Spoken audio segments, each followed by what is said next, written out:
যে আমরা আজকেও কিন্তু আরও কিছু প্রার্থীর নাম ঘোষণা করেছি, অর্থাৎ আমরা নির্বাচনী প্রক্রিয়ায় আছি। খোদা না করুন অনিবার্য কোনো পরিস্থিতি ছাড়া আমরা এই প্রক্রিয়ার বাইরে যেতে চাই না। তো কাজে আমরা আশা করি যে আল্লাহর মেহেরবানি নির্বাচনে তফসিল ঘোষণা হতে পারে, যা হচ্ছে, কিন্তু উনি দ্রুতই সুস্থ হয়ে আমাদের মাঝে ফিরে আসবেন এবং এসে উনি এই প্রক্রিয়ায় যুক্ত হবেন ইনশাআল্লাহ।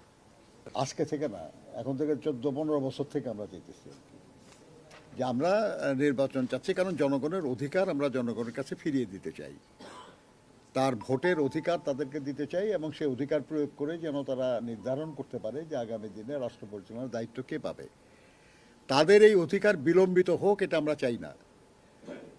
সেই জন্য আমরা খেয়াল করেছেন যে আমাদের অ্যাক্টিং চেয়ারম্যান সাহেব এইভাবেই আলোচনা করেছেন, আমাদের দলের পক্ষ থেকে এইভাবে আলোচনা করা হচ্ছে এবং আমরা এখনও বলছি যে আমরা যথাসময়ে নির্বাচন হোক, যেটা ঘোষণা হয়েছে সেই অনুযায়ী। এবং সে কারণে যখন তফসিল ঘোষণা করার কথা, এটা যদি বিলম্বিত করার কথা বলি তাহলে তো নির্বাচন বিলম্বিত করার কথা বলা হবে। আমরা এটা ওইভাবে বলার কোনো সিদ্ধান্ত আমাদের দলের নেই।